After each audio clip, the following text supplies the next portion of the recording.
Olá! Nessa aula farei uma breve revisão dos principais conceitos da cartografia básica, que são fundamentais para o estudo das ciências humanas, principalmente por meio da leitura e interpretação de mapas. Cartografia é a ciência que utiliza um conjunto de estudos e operações científicas, técnicas e artísticas para a representação gráfica da superfície terrestre, resultando na elaboração de cartas e mapas. Os mapas e cartas representam no plano os aspectos naturais e ou culturais de uma área da superfície terrestre. A principal diferença entre uma carta e um mapa é a escala. As cartas costumam ser elaboradas em escalas médias ou grandes e representam pequenas áreas com maior detalhamento. Já os mapas são elaborados geralmente em escalas pequenas, representando toda a superfície terrestre, como no caso do mapa mundi, uma área específica, como um continente, um país ou uma cidade, ou ainda um tema, como a hidrografia, demografia, renda.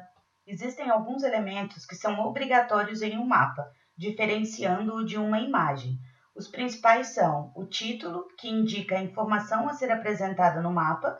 Nesse mapa temos as regiões do Brasil.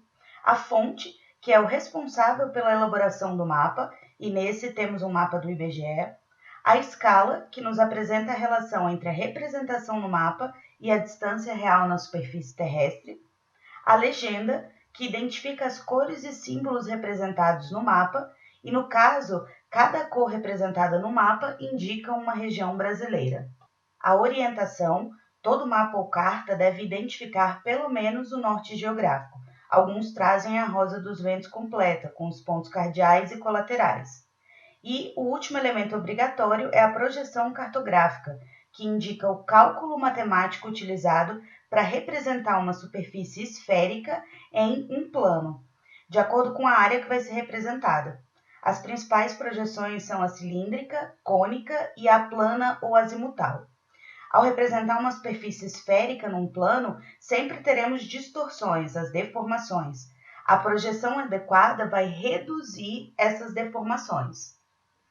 Como eu falei anteriormente, a escala cartográfica ela indica a relação matemática entre as dimensões dos elementos representados no mapa e a distância real na superfície terrestre.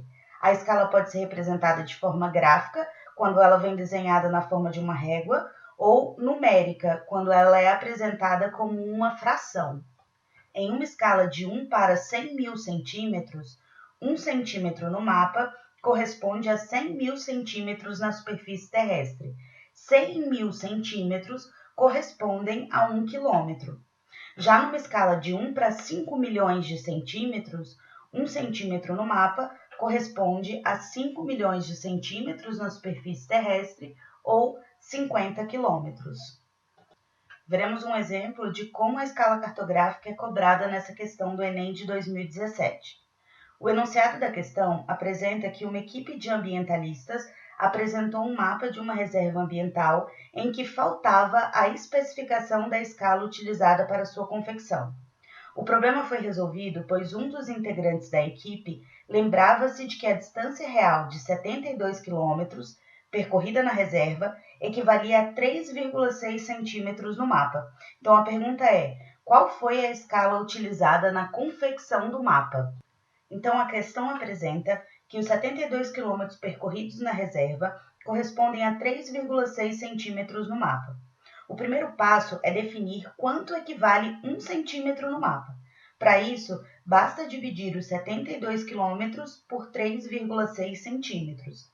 Assim, vamos definir que 1 centímetro no mapa é igual a 20 quilômetros na superfície terrestre.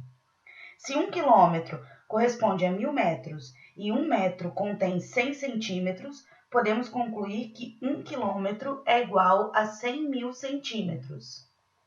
Dessa maneira, 20 quilômetros serão 2 milhões de centímetros.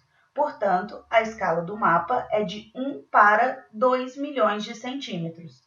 Se 1 centímetro no mapa é igual a 2 milhões de centímetros na superfície terrestre, 3,6 centímetros no mapa correspondem a 7 milhões e 200 mil centímetros, ou 72 quilômetros, como ele informou no enunciado da questão. Outro conteúdo importante e que é frequentemente cobrado é o sistema de fusos horários, que foi estabelecido como uma convenção para regulamentar as horas no planeta. Então, a gente sabe que a cada hora a Terra gira 15 graus em seu movimento de rotação. Dessa forma, a esfera terrestre foi dividida em 24 partes iguais, cada uma delas com 15 graus de longitude, formando intervalos que recebem o nome de fusos horários. O meridiano de Greenwich foi fixado como o meridiano inicial para a marcação das horas, e o meridiano de 180 graus, que é o oposto ao de Greenwich, marca a mudança de data. Esse mapa-mundi representa os intervalos dos 24 fusos, sendo 12 a leste de Greenwich e 12 a oeste de Greenwich. Para cálculos de fuso, precisamos identificar os fusos envolvidos na questão, calcular a diferença entre eles e somar ou subtrair as horas. Por exemplo, uma pessoa encontra-se na cidade de São Paulo, localizada no fuso -3 GMT, e resolve fazer uma ligação às 9 da manhã para um amigo que se encontra em Tóquio, fuso +9 GMT. A que horas o amigo atenderá a ligação? O primeiro passo é identificar os fusos envolvidos na problemática. O fuso de origem da ligação é o -3 GMT, de São Paulo. O fuso de destino da ligação é o +9 GMT, de Tóquio. Então, identificamos os dois. O segundo passo é calcular a diferença entre os fusos. Vamos subtrair o fuso da cidade de destino pelo da cidade de origem. Então, 9 GMT menos, entre parênteses, -3 GMT. Então, quando eu faço essa continha, menos com menos dá mais, 9 mais 3, 12 GMT. Portanto, a diferença entre São Paulo e o Japão é de 12 fusos horários, ou 12 horas. O terceiro passo é verificar se os fusos serão somados ou subtraídos ao horário de origem. Se estivermos indo em direção a leste, a gente soma esse horário. Se for em direção a oeste, a gente vai subtrair. Como o Japão fica a leste de Greenwich e São Paulo fica a oeste, nós vamos somar 12 horas àquele horário que a ligação foi feita.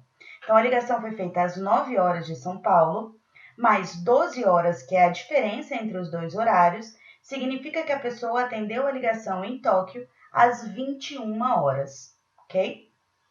Utilizei como referência para essa nossa aula o dicionário cartográfico do IBGE e tem aqui o endereço para acesso.